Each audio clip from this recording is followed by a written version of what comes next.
So, willkommen zu einer neuen Folge Piranha Becken TV. Es ist sehr anstrengend, ja. Wir melden uns hier von der Gamescom 2018 und wir haben schon einen Tag hinter uns. Ja. Wir sind ja jetzt eigentlich freizeitmäßig unterwegs, ja, so halb. Wie war es denn gestern? Es war warm, aber nicht ganz so warm wie heute.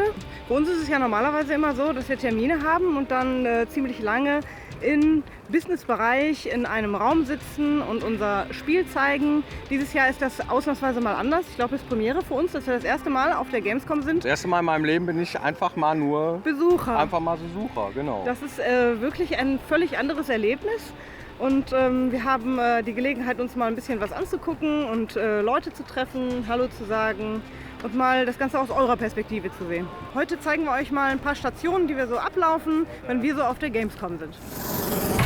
Also wir sind schon den zweiten Tag hier, gucken uns ein paar Sachen an. Gestern waren wir auf einer Party, in einer Wolkenbuch und so und bis 3 Uhr und dann das Hotelzimmer war eine Katastrophe. Ja. Abstellkammer kann man eher sagen. Ne? Und morgens um 7 Uhr haben sie uns rausgeballert mit ihrem komischen Presslufthammer oder was. Ne? Das war schon ziemlich krass. Mit anderen Worten, wir haben überhaupt nicht geschlafen und sind eigentlich schon jetzt im Arsch. Aber egal, Messemodus. Wir wollen auf jeden Fall heute uns was angucken. Gestern haben wir uns schon was angeguckt. Ja? Und zwar Cyberpunk. Ja? Großartig. Ja, das ist toll. Großartig. Wir haben die Kollegen von CD Projekt Red vor 2 Jahren in Warschau kennengelernt. Das war sehr schön. Da haben sie uns auf eine Afterparty eingeladen, auf einer Messe. Und die haben uns jetzt wieder eingeladen, um sich ihr Spiel anzugucken. Wir fanden es echt großartig. Ja, wirklich. Also da kommt was auf uns zu. Ja, wir freuen uns. Ne? Das war so unser Highlight, kann man sagen, gestern. Ne? Vor allem, weil der Erik Range dann neben uns saß auch noch. Ne? Das war schon toll. Ja, man fühlte sich irgendwie wichtig. Toll. Und heute werden wir uns mal ein paar andere Sachen angucken, nämlich die man normalerweise sich angucken kann, wenn ganz normal Messe ist, und die zeigen wir euch heute einfach mal.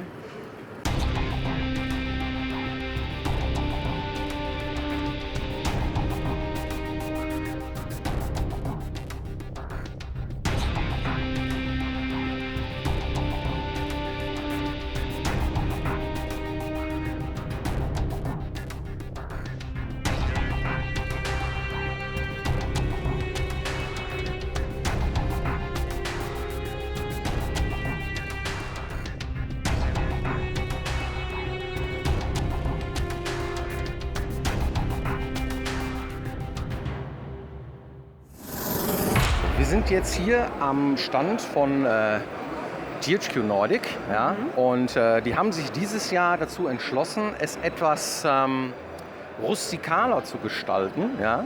Also du kannst ja mal das Mikro nehmen oder wir gehen einfach mal dahin und gucken uns das mal genauer an. Ich muss mal ein bisschen erzählen, Genau. dass das hier nicht der normale Stand ist, den man außen in den Hallen besuchen kann, sondern das hier ist der Business-Bereich. Das ist der Bereich, in dem wir Piranhas normalerweise, wenn wir ein Spiel promoten, einen kleinen Raum bekommen, in dem wir quasi von morgens bis abends der Presse und anderen Branchenvertretern unser Spiel in einer Demo oder irgendwie in einer Präsentation vorführen. Und da kommt man normalerweise ziemlich selten raus. Und das machen die anderen Kollegen natürlich dieses Jahr auch und wir können uns das Ganze mal anschauen. Ja, genau. Dann gucken wir mal, ob wir vielleicht jemanden an eine Strippe kriegen. So, hier haben wir den Michael Peck. Michael Peck ist tatsächlich unser Producer, das auch schon seit vielen, vielen Jahren. Michael, was machst du denn eigentlich so heute bei THQ Nordic an dieser Booth? Ich habe ja einige Projekte, die ich irgendwie betreue, und dieses Jahr ist mal nicht ein Projekt von euch dran, sondern ein anderes, das ich hier einfach den ganzen Tag präsentiere im Halbstundentakt. Das heißt, alle 30 Minuten geht die Tür auf, es kommen Journalisten rein und denen wird dann das Spiel einfach mal gezeigt und werden Fragen beantwortet, und das geht jetzt von Dienstag bis Freitag alle halben Stunden so. Also das heißt, man hat alle Hände voll zu tun. Und wie viele Spiele präsentiert THQ Nordic dieses Jahr so? Oh, das sind jetzt einige. Ich glaube, es wirklich die großen Titel sind ungefähr 10. Und das sind wirklich alle Größenordnungen dabei. Also von ganz großen wie Biomutant oder Darksiders bis hin dann zu kleineren wie Scarf ist da jetzt alles dabei. Und es ist eine sehr, sehr große Gamescom für THQ Nordic dieses Jahr. Ich habe gerade erzählt, du bist eigentlich unser Producer. Was macht man denn eigentlich als Producer so? Vieles. Es ist nicht immer ganz leicht zu sagen, aber im Endeffekt versuche ich immer das große Ganze irgendwie im Auge zu behalten bei einem Projekt. Ihr seid ja wirklich tagtäglich mit dem Projekt irgendwie dran, ihr seid sehr, sehr nah dran. Und was ich irgendwie versuche, ist irgendwie das Ganze noch einmal von einer Distanz noch einmal mit reinzubekommen, um auch wirklich dann zu sehen, okay, geht alles noch in die richtige Richtung, damit ich euch unterstützen kann in jedem Punkt, wo ihr irgendwie noch etwas braucht, damit ihr noch besser arbeiten könnt und auch irgendwie dafür sorgen, dass ihr in Ruhe arbeiten könnt und nicht ständig irgendwie von links und rechts abgelenkt werdet. Wir sagen dazu immer gerne, der Michi, das ist unser Schnüffelstück, ja, sozusagen auch als Verbindungsoffizier zwischen dem Entwickler und der normalen Entwicklungsarbeit und dem restlichen Team des Publishers sozusagen im Grunde genommen. Deswegen kommst du zum Beispiel auch mit auf Messen und machst dort auch eine ähnliche Arbeit wie wir, nämlich unser Spiel zu präsentieren, wenn es soweit ist. Ja, und du machst zum Beispiel, hilfst du auch bei der Loka. Was sind da so deine Aufgaben? Ja, also im Prinzip, ihr konzentriert euch ja auf die deutsche Version und alle anderen Sprachversionen, wo ihr natürlich auch Monate im Aufnahmestudio verbracht wird, die übernehme dann ich. Also das heißt, basierend dann auf euren Casting-Entscheidungen versuche ich auch die richtigen Charaktere dann in den anderen Sprachen irgendwie zu finden. Versuche auch Sorge zu tragen, dass auch genau euer Stil, eure Sachen in den anderen Sprachen sich wiederfinden in der Loka. Und das sind dann die letzten Monate des Projekts, verbringe ich dann größtenteils einfach dann mit den vielen Sprachen, in die das Ganze dann übersetzt wird. Und was macht dir bei deinem Job als Producer besonders Spaß? Eigentlich die Abwechslung. Also es ist wirklich, jeder Tag ist irgendwie anders. Dadurch, dass man auch bei anderen Projekten dann vielleicht mal kurz aushelfen kann, da hat man das zu machen, dann ist es wieder ein wenig organisatorische Arbeit, dann ist es wieder Präsentieren, dann steht man wieder irgendwie im Studio, dann kommt wieder, okay, hier hat man irgendwie wenig Feuerwehrarbeit zu leisten, da geht gerade irgendwas nicht ganz so. Also es ist wirklich jeden Tag etwas anderes und das ist etwas, was mir wirklich, wirklich Spaß macht. Kann ich nur bestätigen. Vielen Dank, Michael. Ja, gerne.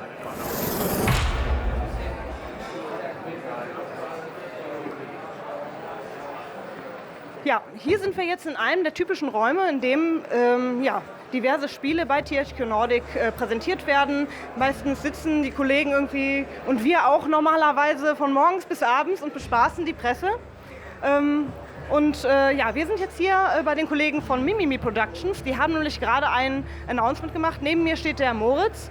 Moritz, erzähl mir mal kurz, was machst du denn eigentlich bei Mimimi?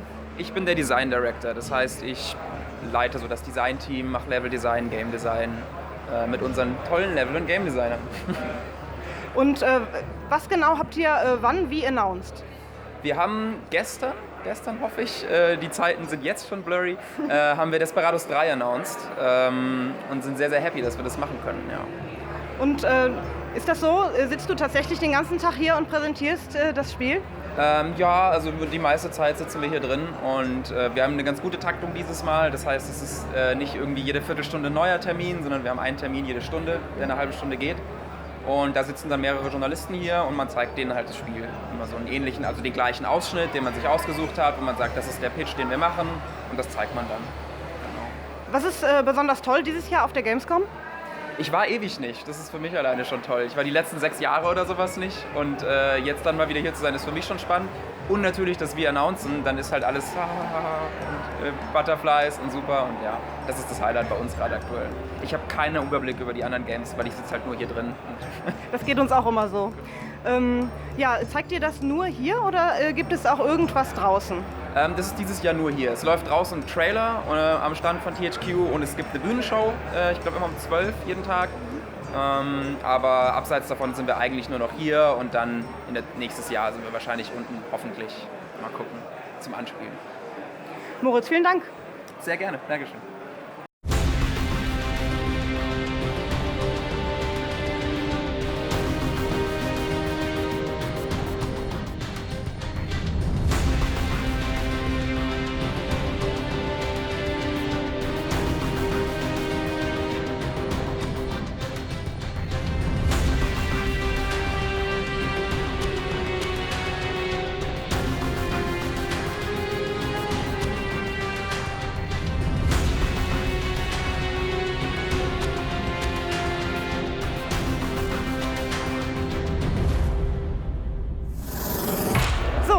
Da sind wir wieder.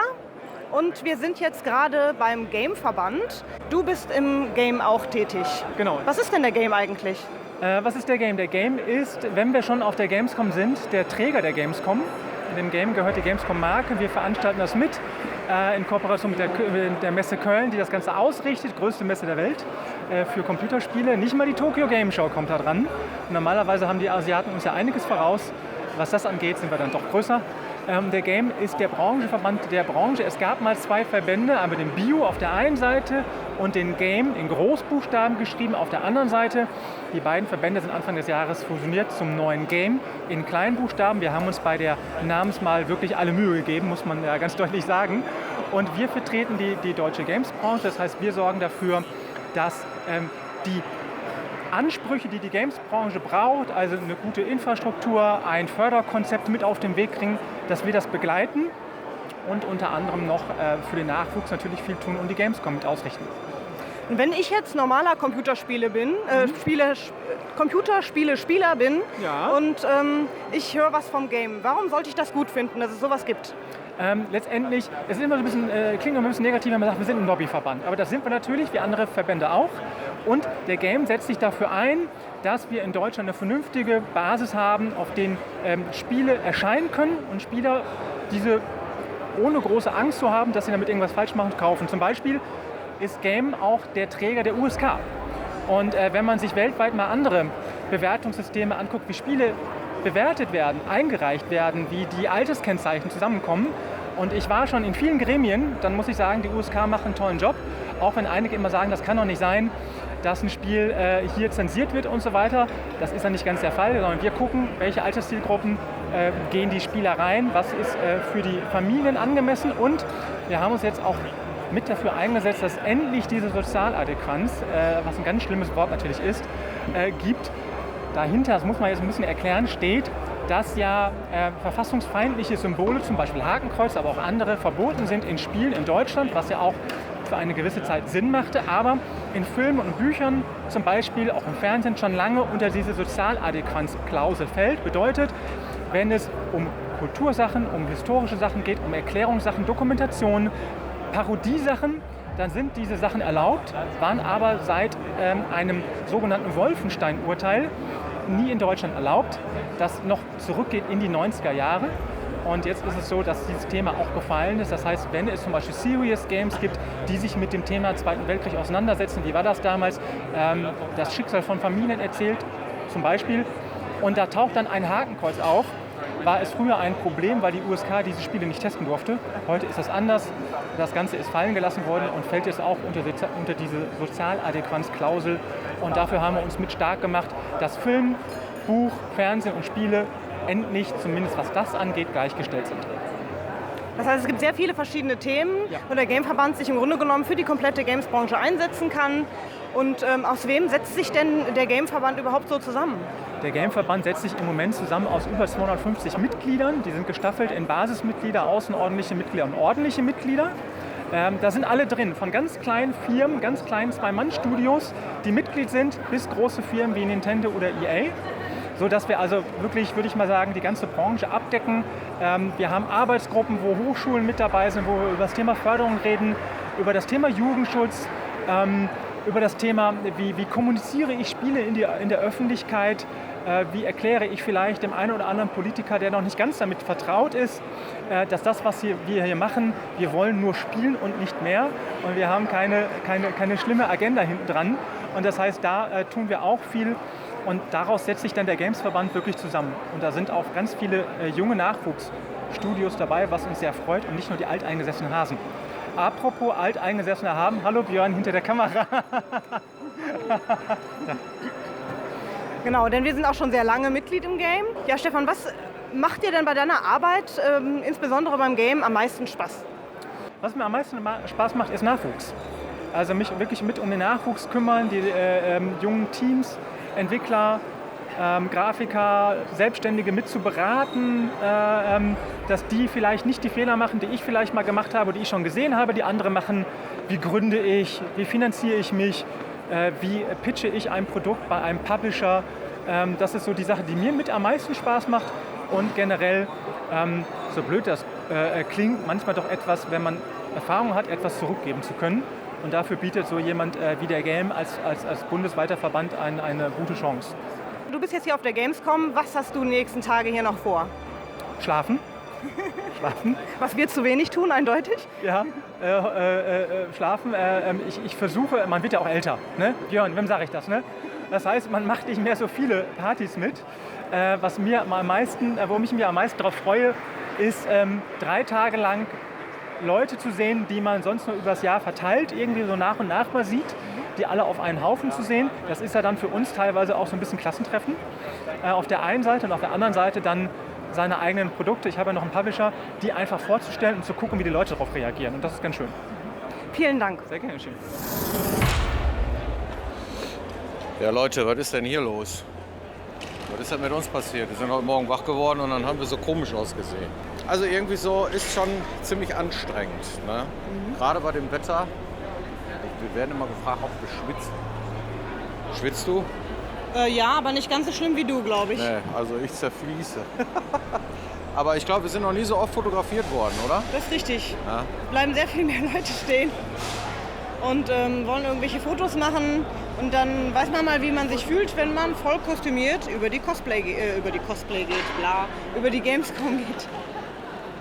Also Cosplay lohnt sich auf jeden Fall. Ne? Also Ja. es ist so, die Leute, die finden es auch cool und es ist auch nicht blöd oder irgendwie sowas. Ne? Also wenn man sich Mühe gegeben hat, dann kriegt man auch das entsprechende positive Feedback. Und das finde ich das Geile daran. Naja gut, wir sind auch in Köln, ne? Da sind Ja. die Leute standardmäßig... Ach so, hier ist immer Fasching, ne? Die 5. Jahreszeit, Karneval. Komm, wir machen mal ein schönes Foto. So, ab und zu braucht man auch mal eine Pause, deswegen stehen wir jetzt draußen im, ich sag mal, Raucherbereich. Wir sind immer noch im Businessbereich, in die Hallen sind wir noch gar nicht gekommen und neben mir steht der Motility. Genau. Hör mal, ja, du bist auch auf der Gamescom. Was macht jemand wie du denn hier eigentlich so? Ich bin eigentlich von Wargaming eingeladen worden, um zu streamen und ich habe mir gedacht, wenn ich die ganze Woche hier bin, kann ich mich auch ein bisschen umsehen. Und habe euch getroffen. Zufällig, genau. Das heißt, du läufst im Grunde genommen und guckst dir jetzt erstmal ein paar Sachen an und dann musst du selber ran und gehst auf die Bühne? Genau, also ich gehe nicht selbst auf die Bühne, wir haben eine eigene Streamer-Stage, wie es so schön heißt im Neudeutsch. Und von dort aus werde ich dann direkt von der Messe aus streamen für Wargaming. Was ist das Coolste, was du bisher so auf der Gamescom erlebt hast? Eigentlich die Menschen. Also nicht nur die ganzen Zuschauer und Gamer, falls mal einer mich erkennt, ne? Ich bin ja jetzt nicht so auf der Kamera vertreten, aber die ganzen Menschen, die auch dahinter wirken, so wie ihr zum Beispiel, oder halt auch alle anderen Pressevertreter, es macht unheimlich viel Spaß, die alle mal kennenzulernen. Was würdest du sagen, was macht so eine Gamescom aus? Gaming. Absolut Gaming, weil ich bin Gamer seit 1991, seit ich aus der DDR rauskam und so etwas wie hier gab es vorher nie außer Games Convention und das ist auch unglaublich wichtig, wie ich finde, für das Gaming an sich, ne, Mitte der Gesellschaft, Akzeptanz. Ja. Finden wir auch. Vielen Dank. Dankeschön. Das ist ja super, dass man dich hier sieht, ne? In der Raucherpause. Ja. Meine Tochter guckt das ja noch nicht. Die guckt das noch nicht? Nein. Gut, okay. Und wie läuft's so? Macht Super. Spaß? Ja, aber es ist erstaunlich voll für einen Mittwoch.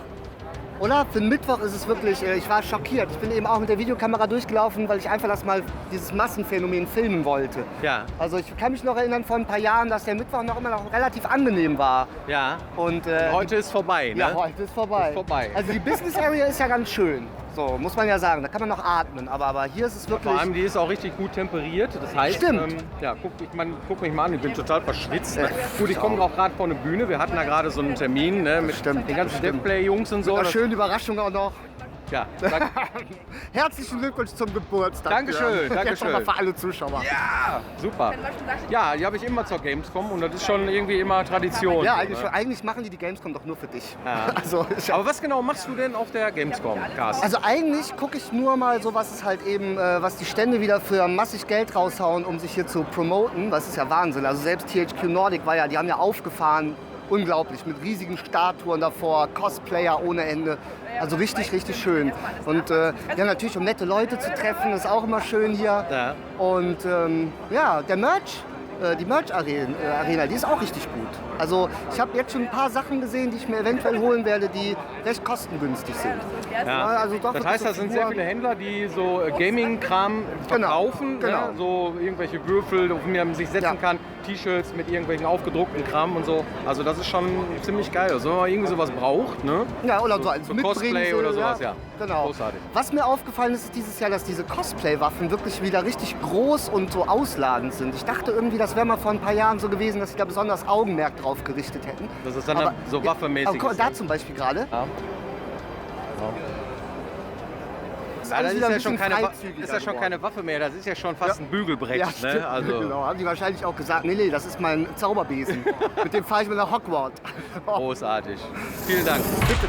So, meine Güte, du. Wir sind aber auch fix und alle jetzt. Ne? Wir haben jetzt richtig einen dran langgezogen. Gamescom, ne? Die ganzen Menschen, wenn man da mal guckt, ne? Die gehen jetzt alle nach Hause. So. Ne? Und na, was sagst du? War's cool? Ja, war sehr cool. Ja? Ja. So, man muss halt in Kauf nehmen, dass es sehr viele Menschen gibt, die hierher kommen, sich so ein bisschen geschmeidig durch die Menge wühlen. Und wenn man das macht, dann ist das cool. Wir sind auf jeden Fall fix und alle und hatten richtig viel Spaß. Und okay, und wir sehen uns dann nächste Woche bei unserer nächsten Sendung, Piranha Becken TV. So sieht's aus. Mach's gut. Also wir hatten ja ein Hotelzimmer. Das war, also wir hatten eine Abstellkammer, ja. Also wir waren auf einer Party in der Wolkenburg, ne? Und da war richtig viel Spaß bis morgens um, ich glaube 2, 3 Uhr oder so, ne? Die war gut. Und dann heute Morgen um 7 Uhr kommt der Presslufthammer. Entsprechend haben wir sehr wenig geschlafen und sind sehr müde. Aber